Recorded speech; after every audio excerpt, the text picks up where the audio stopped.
All right, so today we're diving deep into the world of Jockey White. Oh, this should be good. Have you heard of him? Yeah, the artist. From Georgia. I know a little bit about him, mostly through his art, though, to be honest. Yeah, well, for this deep dive, we're pulling mostly from a recent podcast interview he did. Cool. And let me tell you, this guy's life story is incredible. I mean, we're talking music, filmmaking, visual arts. He even writes novels. Wow, he really does it all. He does. And he founded a women's luxury clothing brand. Seriously, what's it called? It's called Remarkable Exclusive Luxury. Remarkable Exclusive Luxury. Wow, what a name. It sounds like him. Bold. It does. It's really interesting to see someone with so much creative energy. Yeah, you'd think they'd spread themselves thin, But from what I've seen of his work, there's a real depth there. Absolutely. There's intention behind it all. It makes you wonder, what's his driving force? Is there some underlying philosophy? Good question. I guess that's what we're here to find out. Exactly. But before we get too philosophical, let's rewind to the beginning. Okay, back to the start. So he grew up in County, Georgia, raised by his grandparents. What do you make of that? Well, in the interview, he talks about how his upbringing, while not perfect, Sure. it really instilled this sense of resilience in him. Yeah, I can see that. He even says, and this is a direct quote, "We are all imperfect beings learning important lessons in life." That's a good one. It seems like embracing imperfection and finding meaning in the tough stuff is at his core, Yeah, for sure. And maybe that's part of what drives his creative side. It's like he's always searching for beauty and meaning. Right, even when things are messy. Exactly. And he seems to find it everywhere. In music, in film, in fashion, even in just the act of creating. It's interesting the way he talks about his inspiration. How so? He talks about finding the miracles in this mystifying life. That's a beautiful way to put it. It is, right. It makes me think about his spirituality. Me too. Especially with that other quote about religion. Oh, yeah. I believe in something higher than myself, but I don't believe in religion. It's complicated. It is. What do you think it means? Well, he's clearly searching for meaning, but maybe not in the traditional religious sense. Yeah, it definitely makes you think. Where do we find our own meaning? What do we connect to? Big questions. Definitely. But let's bring it back to Jockey's story. Okay. One thing that really stood out in the interview was when he talked about losing his brothers. Oh, wow. Yeah. Lake White. That's right. The way he describes their passing, it's powerful. Heartbreaking, but powerful. Exactly. He says, "For years I mourned, but I felt selfish because they deserved to live better without the worries and stresses of this transgressed world." Wow. There's so much there. I know. So much pain, but also this feeling of peace. Acceptance. Yeah, like he's found a way to imagine something better for them. That's a beautiful way to look at it. He also had this message. For anyone struggling with loss, he said, "I know it hurts worse for those left behind, but God has plans. As he paves roads, we shall walk them with faith in his work.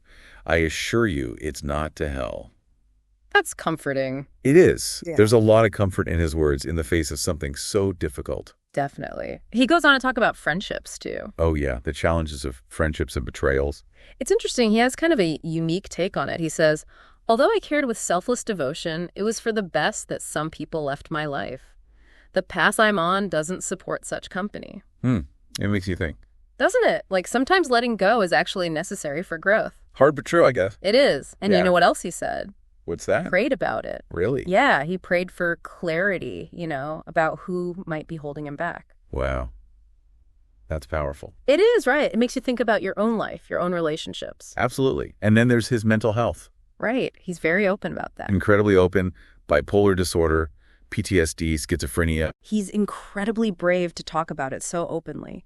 I agree. It definitely helps break down the stigma surrounding mental health. Yeah, and hopefully it encourages others to seek help when they need it. I think so. And he offers some great advice, too. Like what? He says, learn your triggers, take your medications as prescribed, learn positive coping skills, don't self-medicate, and realize that whatever you're diagnosed with doesn't own you. Straightforward, but helpful. Yeah, it's practical advice. He's not sugarcoating it, but he's also offering a message of hope. Exactly. It's not a life sentence. It's part of a journey. And part of that journey is seeking support. He talks about his mentors, right? He does. He credits them with helping him through some of his darkest times. Yeah, I think he names 5 people: Kiri Raines, Joshua Goodman, Kushima Butler, Roger Hamilton, and Trayvon Ford. That's right. It's amazing how impactful just a few people can be. It really is. And then he has this great quote about self-reliance after getting help, He says, depending on a friend too often can exhaust friendships. Build yourself after receiving help. That's how you honor those who help you. That's a good one. Finding that balance is key. It is. It's about taking ownership while acknowledging the people who help us along the way. I love that. Right. And finally, his response to judgment from others, it's so powerful. He says, I don't worry about it because my focus is on something much bigger, building a healthy foundation. Most people see your mistakes, not your greatness. They'll talk about you while you're alive, then post about you after you're gone. Focus on what matters. People see my dark skin color as threat and my tattoos, but don't know me. Wow. I know, right? He's not letting it get to him. Not at all. He's focused on what matters, on his own growth, his own path. That's inspiring. It is, and it makes me think, how do we define success? Is it external validation or something more internal, like growth and resilience? That's a good question. Something to think about. Definitely. All right, we've covered a lot of ground here. We have. Jockey White's life is something else. It is. And there's still so much more to explore. I'm ready for more. Let's do it. Yeah, it's so easy to get caught up in what others think you know. It is, especially these days. But Jockey's perspective, it's refreshing. He's focused on building something real, something meaningful, not just chasing likes. Definitely. And that authenticity comes through in his work, too. We touched on all the different things he does, the music, the films, the art, even fashion. Yeah. Do you see a connection, a thread that ties it all together? It's interesting. From the interview, it seems like his art, it's a way for him to process his experiences, Like he's making sense of the world through his art. I see that. He's always exploring these themes of resilience, faith, searching for meaning, and it often reflects his own struggles. Yeah, it's raw. It's honest. Very much so. His quote about finding miracles in this mystifying life, it really sticks with me. Me too. It's like he's acknowledging the hard stuff, the darkness, but he's choosing to focus on the beauty, the wonder that still exists. Absolutely. And it feels like he's trying to share that perspective with others through his art. I think you're right. Like with his films, he tackles some really tough subjects, Mental health, addiction, social injustice, things like that. Exactly. He's not shying away from the difficult conversations. Not at all. And he's amplifying voices that need to be heard. And it's not just the films. His paintings, his novels, they also dig into those themes of identity, spirituality, connection. It's like each medium gives him a different way to explore these ideas. Right. A different angle. What I find really striking is how he weaves in his own mental health experiences. Yeah, it's powerful. It's not just coping, it's transforming those challenges into something meaningful. It's like he's inviting us into his world, sharing his vulnerabilities, and it somehow feels both personal and universal at the same time. Exactly. And then there's his fashion brand, Remarkable Exclusive Luxury. It's such a statement. It is. He's not just designing clothes. He's making a statement about individuality, about standing out. I wonder if it connects to his own experiences of feeling different or misunderstood. It's definitely possible. Our personal journeys, they shape our creativity. It's true. He's taken his pain, his joy, his unique perspective, and channeled it all into something impactful, something beautiful.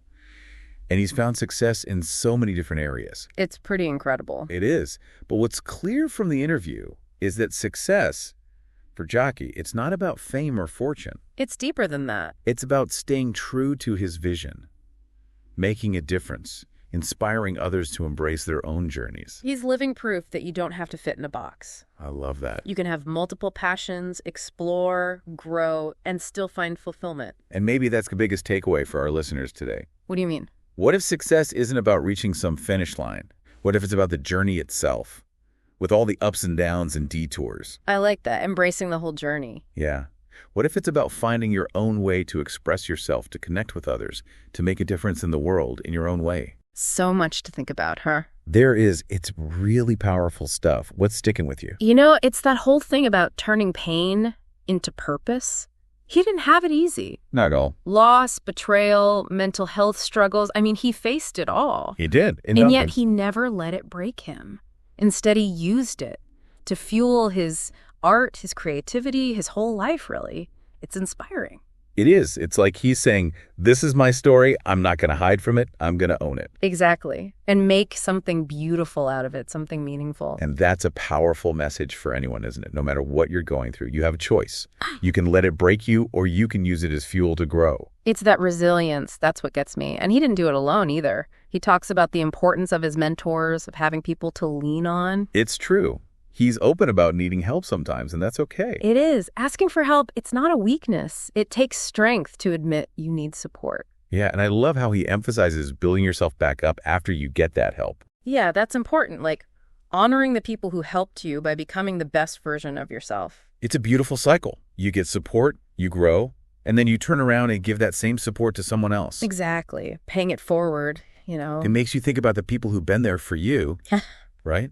And how you can do the same for others. It really does. And it's not just about paying it forward. It's about realizing we can all be mentors and mentees at different points in our lives. It's true. There's always something to learn, always someone to teach, something to share. And you never know, by being open about our struggles, we might just inspire someone else to turn their pain into something powerful. It's a ripple effect. Yeah. And Jockey, he's creating some serious waves. He is. His whole life is about positive impact. He's taken the kindness he's received and turned it into something bigger. And it all comes back to that question of what success really means. Right. It's not about the trophies or the money. It's about living a life that's true to yourself, that aligns with your values, that makes a difference in the world, even a small one. Exactly. Maybe it's about embracing the messiness of it all, the good and the bad, the struggles, and using it all as fuel for growth and creativity. Like Jockey said, finding those miracles in this mystifying life. Yeah. And maybe, just maybe, sharing them with others along the way. Well, that about wraps up our deep dive into the world of Jockey White. What a journey, huh? It was inspiring and thought-provoking, for sure. We hope you enjoyed it as much as we did. And remember, keep exploring, keep growing, keep creating your own ripples. Until next time.